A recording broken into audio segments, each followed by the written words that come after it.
dit souvent que c'est ce qui nous plaît beaucoup qui finit par nous tuer. Sais-tu qu'il y a des aliments que tu affectionnes énormément, que tu penses ne pas pouvoir t'en séparer, mais qui malheureusement justifient le fait que jusqu'ici, malgré les efforts que tu mets en place, tu as toujours du mal à retrouver ton ventre plat, à perdre efficacement le poids?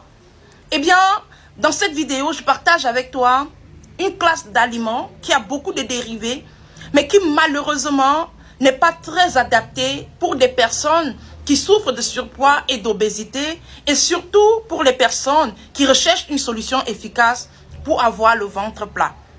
Salut à toi et bienvenue dans la Minute Conseil de Liliane, votre chirurgienne sans ciseaux, spécialisée alimentation tropicale. S'il te plaît, j'aimerais que tu puisses, je sais que tu peux être du genre à beaucoup aimer ces catégories d'aliments, mais j'aimerais que tu puisses essayer pendant seulement quelques jours seulement, déjà pour te faire une idée et comprendre à quel point ça peut te bloquer et t'empêcher d'avoir des résultats. Si tu peux, en écoutant cette vidéo, essayer uniquement, même pendant 7 jours, à éliminer de ton alimentation la farine de blé et tous les dérivés de la farine de blé. On va parler ici des pâtes alimentaires, spaghettis, tout ce que vous appelez nouilles, macaronis. On va parler ici de tout ce qui est pain blanc, voilà. On va parler ici des croissants, des pains choco, de toutes ces choses de viennoiserie que nous aimons, que nous affectionnons beaucoup, mais qui malheureusement ne sont pas adaptés. Parce que être en surpoids et en obésité, on devrait déjà intégrer que c'est un état de santé qu'on doit prendre en compte. Parce que là, quand on te dit d'éliminer cette classe d'aliments, c'est un peu comme si on te disait de prendre un médicament pour avoir ta solution.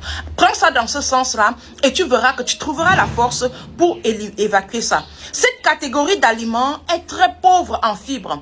Une personne qui souffre de surpoids, d'obésité, va avoir tendance à avoir des difficultés avec sa digestion, des difficultés avec son évacuation, l'évacuation des déchets. Et consommer cette catégorie d'aliments, c'est augmenter le pourcentage de ces difficultés-là pour la simple raison que la farine de blé est très pauvre en fibres. Et donc, du coup, quand tu manges tout ce qui dérive de farine de blé, ça te rassasie pas totalement, tu as vite faim après, donc ça fait que tu manges beaucoup plus qu'il n'en faut. Et en même temps, ça te crée les ballonnements et parfois de gros problèmes de constipation. Et une personne qui ne digère pas bien, une personne qui n'évacue pas bien, va forcément connaître des problèmes de constipation et de ballonnement.